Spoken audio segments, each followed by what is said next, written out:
ainda nesse universo do negacionismo, acho que é importante falar sobre isso. O que está acontecendo? A Avibras é a empresa brasileira de defesa, equipamentos de defesa. Esse é um dos equipamentos que ela faz. Foi estatal e foi privatizada, acho que no governo Fernando Henrique Cardoso. E está correndo risco de falência.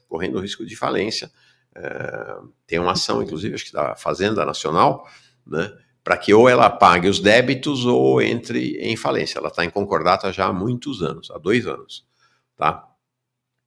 E aí o que aconteceu? Saiu uma nota, circulou na internet uma nota, 3 dias atrás, em 1º de abril, dizendo que a Avibras seria reestatizada, que é uma reivindicação histórica dos trabalhadores lá e da esquerda brasileira. E foi muito interessante, ainda nessa lógica do negacionismo. Vários sites veicularam essa notícia, inclusive sites progressistas, veicularam essa notícia da reestatização da Avibras como uma evidência do giro à esquerda do governo Lula, nessa pegada, inclusive. Mas eu vou contar para vocês, era falso. Era uma brincadeira de 1º de abril, que aqui no Brasil não é muito usual, né? Na Europa, sobretudo, faz-se muito essa coisa, né? Portugal, eles adoram fazer isso, que é no 1º de abril publicar reportagens que são falsas, que são meio que piadas do 1º de abril.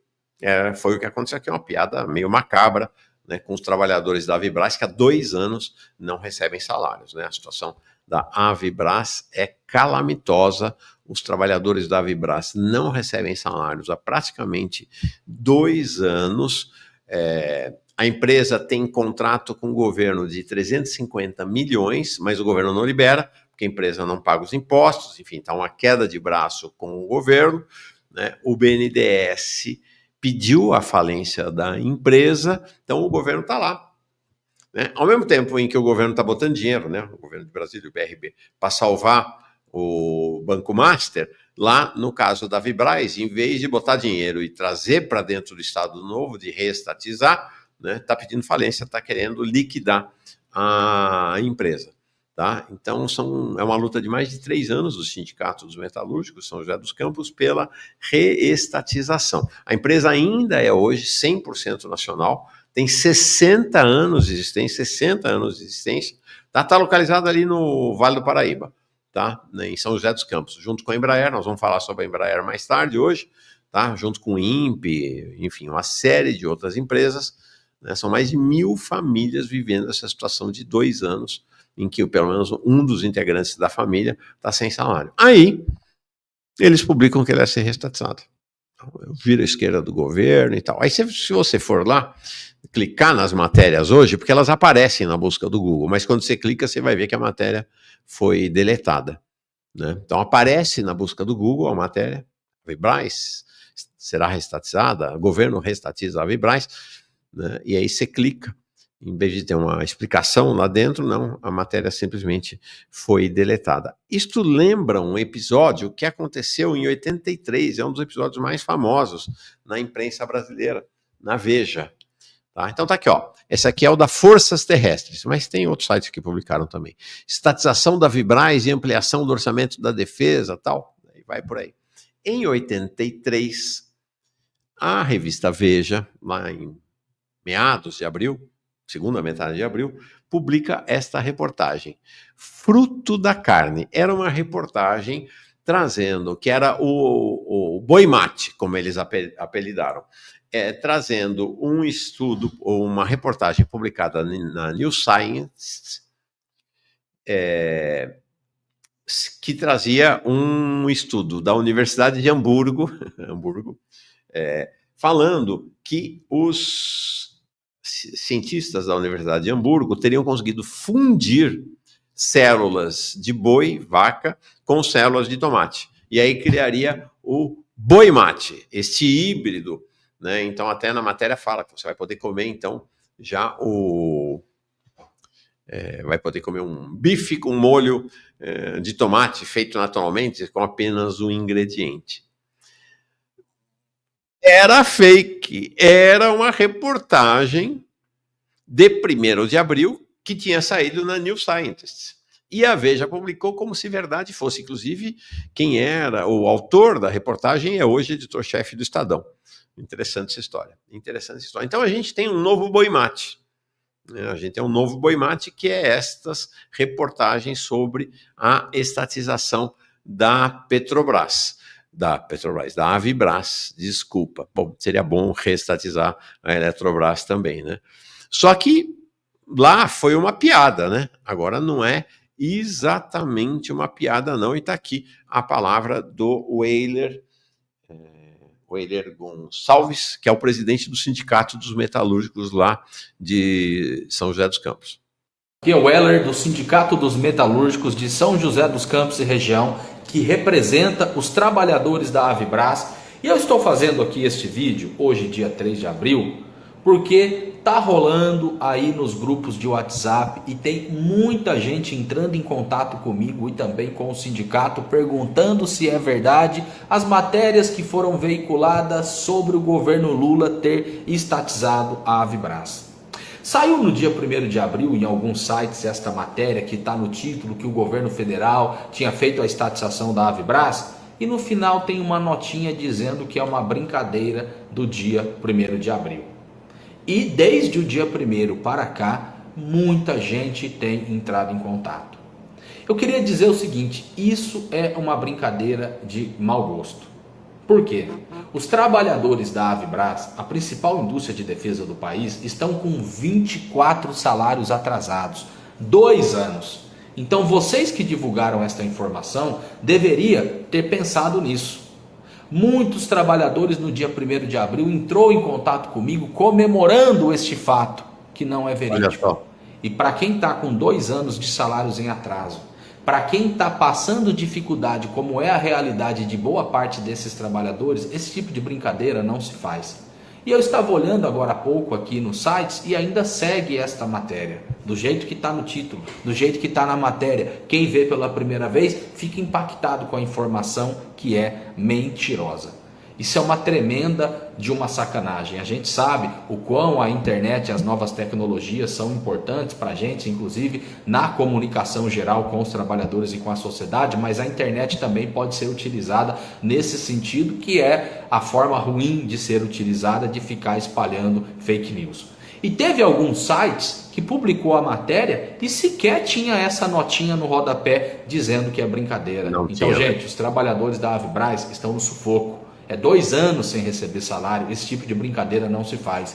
E os sites que ainda está essa matéria, dá tempo ainda de retirar e de não ficar fazendo a divulgação desse tipo de informação que, mesmo no dia 1º de abril, o dia que a gente brinca com todo mundo, que a gente faz piada mentirosa, esse tipo de mentira não é legal contar não, quando você tem trabalhador sem receber salário. Então, esta é a informação que eu passo oficialmente pelo Sindicato dos Metalúrgicos. Nós defendemos a estatização da Avibras, mas infelizmente não tem nada disso para o momento. Pelo contrário, o que tem de informação real é que o governo federal, através da União e do BNDES, estão ameaçando a falência da Avibras. Então, este é o recado, principalmente aí para você, trabalhador, e fica de uma forma geral para todo mundo. É fake news, é brincadeira de mau gosto com o trabalhador que está sem salário.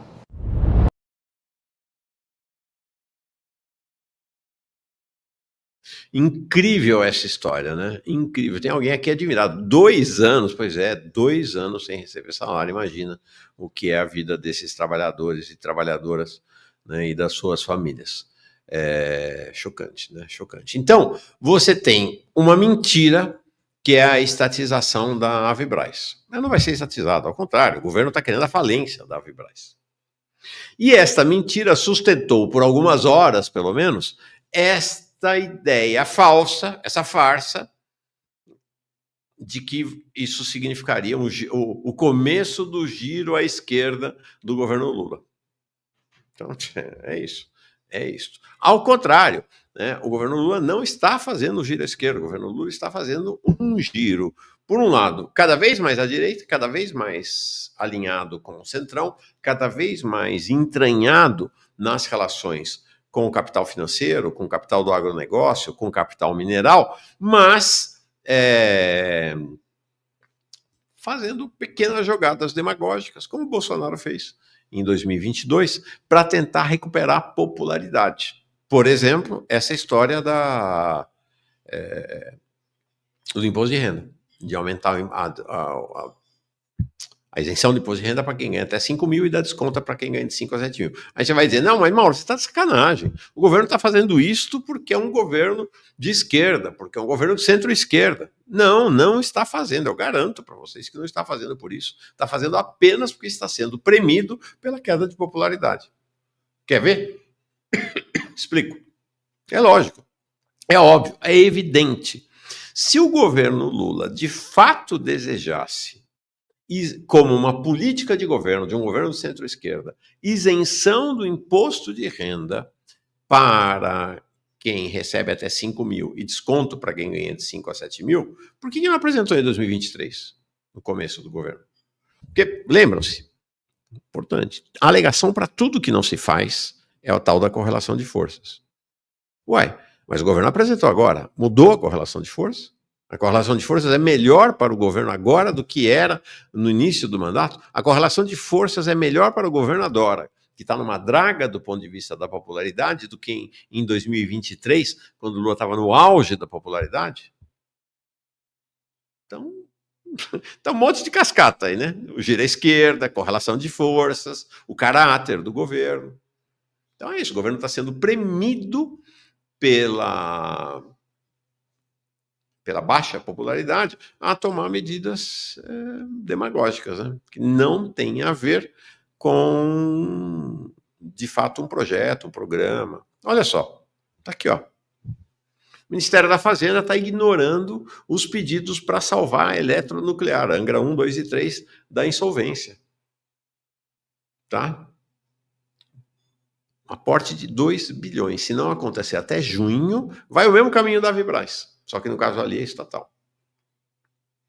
E aqui tem uma coisa perversa, inclusive. Tem uma coisa perversa. A Márcia está pedindo para eu tomar água, eu vou tomar. Tem uma coisa perversa, que é assim. Nós falamos bastante, né? Veio o Ícaro Chaves aqui, sindicalista, veio o jurista. Essa semana foi fantástica a entrevista dele, dos dois, né? Do professor Bercovici, da USP, um maior especialista em direito econômico do país, para mostrar a farsa que foi a promessa de Lula de que iria reestatizar a Eletrobras e o que o governo aprontou. Né? O governo Lula, na verdade, pôs a cereja no bolo da privatização da Eletrobras. Foi isso que ele fez com esse acordo que acabou de firmar. E este acordo foi um acordo tão danoso para o país, porque ele completou o processo de privatização da Eletrobras, e neste acordo, o governo ainda tirou da Eletrobras a obrigação que tinha na privatização de fazer investimento no eletronuclear. Pode ser isso, gente. Então, a Eletrobras foi privatizada e, como parte do projeto de privatização aprovado lá no final do governo Bolsonaro, isso exigia que a Eletrobras privada fizesse aportes de alguns bilhões na eletronuclear. Aí o governo isentou a Eletrobras privada de fazer isso. Né? Chancelou por de vez a privatização e isentou. A Eletrobras foi dispensada de fazer esses aportes. Então, se a Eletrobras foi dispensada, quem vai fazer esses aportes é o governo federal. Não, não vai fazer. E aí a Eletrobras corre o risco de ir para a insolvência. Né? A situação lá é dramática. A gente já falou aqui, inclusive, do processo interno, né? Eletronuclear estatal, com uma direção indicada pelo governo Lula e que bota até a Polícia Federal para perseguir os sindicalistas lá na eletronuclear sob a alegação de que é a área de segurança nacional. É isto. Ontem, o presidente Lula, no contexto da virada, assinou lá naquele ato ontem, vamos falar do ato daqui a pouco, a antecipação do 13º do INSS, que a Simone Tebet tinha dito que era inviável, que pela lógica do arcabouço não tinha como antecipar o 13º do INSS, né? O presidente Lula deu uma cotovelada na Simone Tebet, sai para lá que você não entende nada de eleição, e assinou a antecipação ontem. Ao mesmo tempo, o que está acontecendo no INSS é que a fila do INSS aumentou e passou de 2 milhões de requerimentos pela primeira vez no governo Lula. Isto porque, vamos lembrar, né, mais uma das promessas de campanha do presidente Lula, que a fila seria zerada. A fila não só não foi zerada, como não para de aumentar. Era 1,5 milhão a fila até dezembro de 2023, aumentou ao longo de todo o ano 2024, já está passando de 2 milhões e se aproxima do recorde que foi em junho de 2019, no governo Bolsonaro, que foi 2 milhões e 400 mil na fila. Tá? É isso aí. Ontem, então, teve o evento. Mostrei já um trechinho do discurso de Lula sobre a questão tarifária, né? E o governo Lula versus o governo Trump, lá aqui, né, em Brasília, no auditório Ulisses Guimarães, que é um grande auditório aqui de Brasília. Essa imagem do presidente Lula falando, eu capturei uma imagem do vídeo, né, da transmissão. Olha que interessante. Estão vendo essa imagem? Agora tem uma outra imagem que eu peguei. Ó, só tinha engravatado. Só tinha engravatado. Foi, portanto, um relançamento, um lançamento do governo Lula 3, fase 2, não é exatamente 2 anos, teve que esperar o Sidônio. Quem armou tudo foi o Sidônio. E esse relançamento, ou esse lançamento da segunda fase de Lula 3, feita para um público de burocratas de terno e gravata. Foi basicamente isso. Até onde eu sei, lá no fundão, tinha gente de movimento social, dos movimentos sociais aderidos ao governo Lula, né? Mas é isso, é muito emblemático, né? Eu sempre digo, as palavras e as imagens têm força, são simbólicas, e os símbolos podem matar tanto quanto armas, e podem fazer revolução tanto quanto armas também. Então, essa é a imagem da plateia, né? Qual foi a plateia para lançar a segunda etapa do governo Lula? Essa plateia de burocratas aqui de Brasília, né? Essa foi a plateia. O evento teve muitos vídeos, tinha 2 mulheres como fazendo a condução ali, âncoras, vamos dizer assim, do evento. Muitas falhas, Bom, o evento foi chato pra cacete, gente. Foi chato, eu assisti. Foi bem chato. Muitas falhas de áudio e vídeo. Até onde eu sei, teve bastante irritação ali na presidência da República por conta dessas falhas, tá? Mas foi lá, foi feito então o lançamento dessa etapa. Então, o governo fez lá a lista de tudo que fez. Então, farmácia popular, Bolsa Família, Pé de Meia e outros programas, significativamente esqueceu da reforma agrária. Não tem uma menção à reforma agrária. Ou seja, na segunda metade do governo Lula, a reforma agrária não entra na lista de prioridades. Já não entrou no primeiro, né? Então, quero ver se a gente traz aqui a direção do MST para avaliar esse cenário, né? Vamos ver se na semana que vem eles vêm aqui conversar, dialogar com a gente. O presidente Lula está animado. Está dizendo que vai ser candidato. Teve um encontro com os senadores na casa de um dos seus maiores afetos do momento, né? O Alcolumbre. Ele está muito encantado com o Alcolumbre, diz que o Alcolumbre Eu não conheço o Alcolumbre. Diz que ele é brincalhão, que é super bem-humorado, que ele foi o cara que animou a viagem lá para o Japão. Ele ficou muito encantado, ele é o homem da vez aí no esquema do governo. Então foi lá na casa, na residência oficial do presidente do Senado, tinha lá vários senadores e durante o encontro ele disse que vai ser candidato em 2026. Tá? Vamos ver.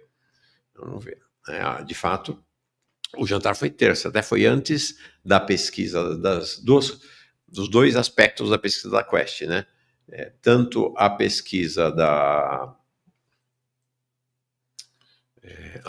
sobre a popularidade do governo dele, quanto a eleitoral. E aí, no dia seguinte, o governo tomou aquele susto, né? Aquele susto com a pesquisa Quest. Foi realmente um grande susto. Eu vi várias pessoas lá do Palácio dizendo que uma porrada, ninguém esperava efetivamente. Aí depois teve esse refresco com a parcela relativa às eleições. Então ele falou lá que vai ser candidato, tal, vamos ver.